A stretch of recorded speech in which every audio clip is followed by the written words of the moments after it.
Ne aflăm în camera anilor 70, care surprinde viața culturală bogată a Roșiei Montane și felul în care acest loc a fascinat artiștii. Viața boemă a satului nu a rămas doar o legendă locală, ci a fost recunoscută la nivel național. Datorită clădirilor impresionante și a așezării într-un peisaj natural impozant, Roșia Montana a devenit, mai ales în anii 70 și 80, un loc ideal pentru platourile de filmare. Regizori români au filmat aici opere cinematografice importante, unele inspirate chiar din viața aurarilor, precum Flăcări pe comori sau Nunta de piatră, pe care te invităm să le urmărești. Te vor purta în lumea de demult a Roșiei Montane. Nu doar locurile erau fascinante la Roșia Montană, ci și oamenii. Petrecerile, balurile și gustul pentru voie bună au rămas renumite. Viața pe muchie, primejdia și imprevizibilul muncii în mină îi făcea pe oameni rezilienți în fața destinului și poate mai dornici să trăiască intens clipa. Câștigul era adesea sărbătorit cu fast, iar unele povești au devenit legende. Se spune de pildă că un miner bogat mergea la petrecerea de la casină cu 3 trăsuri, una pentru baston, una pentru pălărie și una pentru el și amanta sa. Legende sau nu, ele arată felul aparte în care Roșia Montană și-a păstrat imaginea de loc viu, bogat în povești. Accesul la cultură era important pentru comunitate.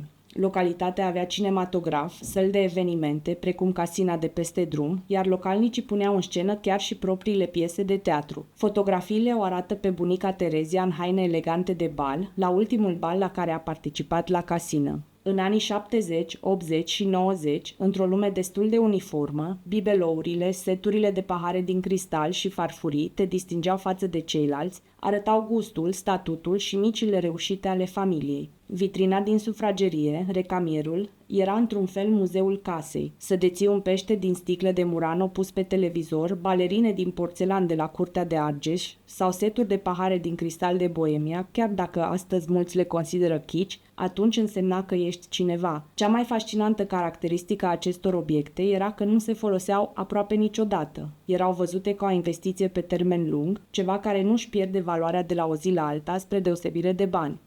Aici ne aflăm în camerele din târnați. De fapt, acesta chiar este târnațul casei, unde erau cele 2 camere de oaspeți. În aceste camere de oaspeți, în trecut, bunica le ținea cu sfințenie. Noi nu aveam sub nicio culoare dreptul să intrăm aici, decât în zilele în care se făcea curat și atunci fiecare, atât eu cât și fratele meu, cu sfințenie știam exact ce avem de făcut. Unul dintre noi trebuia să șteargă praful, să șteargă paharele, vasele de rubin erau foarte importante și se țineau la expoziție, ne uitam și noi la ele ca la ceva foarte măreți, pentru că nu le foloseam niciodată și nu au fost folosite niciodată, dar trebuia să le ștergem și să le curățăm ca să arate bine. Pe lângă acestea mai erau și bibelourile, mi-amintesc că aveam multe bibelouri sub forme de diverse personaje sau chiar și animale și mai erau desigur bibelourile din sticlă, peștele care stătea pe televizor, peștele de sticlă și acele mici vaze în care se puneau flori de plastic.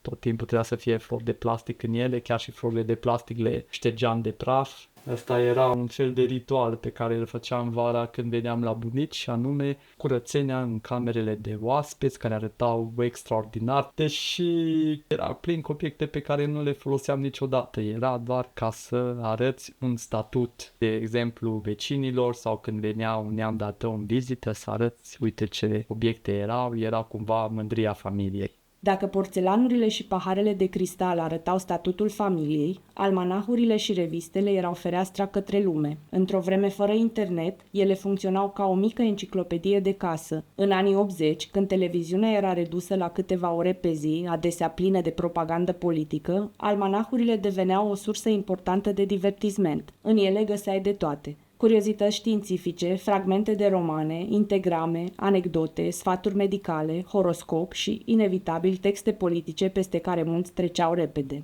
Revista Femeia era un ghid practic pentru gospodine, mame și tinere fete.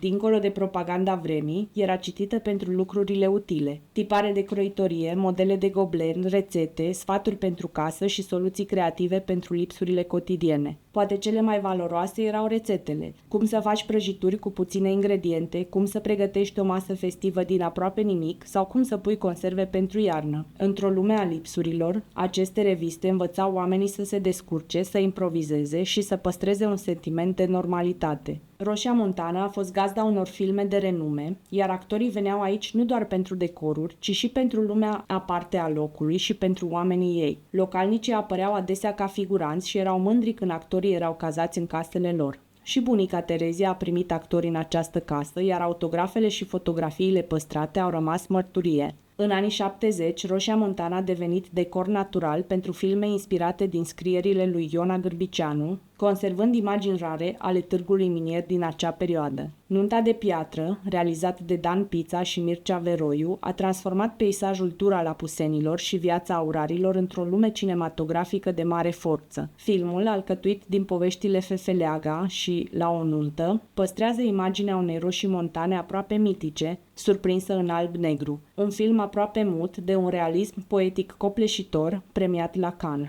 Continuarea sa spirituală, Duhul Aurului, a dus mai departe aceeași atmosferă. O lume aspră, marcată de aur, izolare, lăcomie și destin. Mai târziu, filmul Flăcări pe comori, regizat de Nicolae Mărgineanu, a revenit la universul lui Agârbiceanu, explorând patima pentru aur și dramele minerilor și ale proprietarilor de mine, fiind inspirat din romanul Arhanghelii și povestirea Vâlva băilor. Mina Arhanghelii era cea mai bogată mină de aur din Roșia Montană, despre care localnicii credeau că este blestemată. Filmele turnate aici au mizat pe autenticitate. Casele, ulițele, oamenii și peisajele Roșiei Montane apar în ele așa cum erau atunci. Multe dintre locurile surprinse pe pelicule nu mai există astăzi sau s-au schimbat profund, astfel că aceste filme au devenit și o arhivă vizuală prețioasă a satului.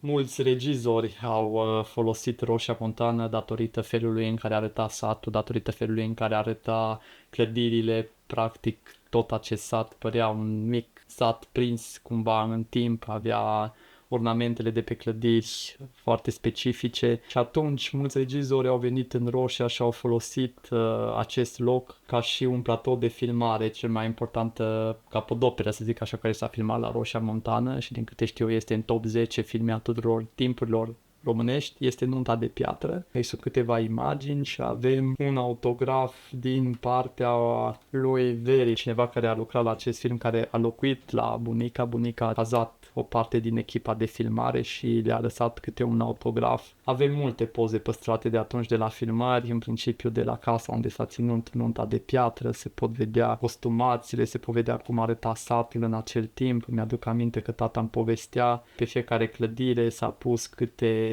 o etichetă în funcție de ce era acolo, că era un restaurant, că era un magazin, încât să arate cum erau vremurile de demult. Aici este chiar și cu toată echipa care a jucat în film. Foarte fain această poză este că sunt și figuranții, practic. Regizorii, ca să nu plătească mai mulți bani, au folosit mulți dintre figuranți pe oamenii din sat, printre care era și tatăl meu. Aici este tatăl meu în timpul filmărilor de la Nunta de piatră, unde a jucat și el ca și figurant. Erau tare bucuroși, i-a îmbrăcat, după cum vedeți, avea o anumită ținută, aveau costume, a îmbrăcat pe toți frumos. Pe lângă Nunta de piatră mai sunt și alte filme, Duhul Aurului și Flăcări pe comori, filmate în Roșia. Vă invit să le vedeți că sunt foarte interesante. Pătrunde în acea lume în care actorii erau vedetele vremii, revistele de cinema se citeau cu interes, iar câțiva artiști puteau da tonul modei și al conversațiilor. Ascultă un disc, răsfoiește o revistă cinema și lasă-te purtat în Roșia Montană a anilor de film.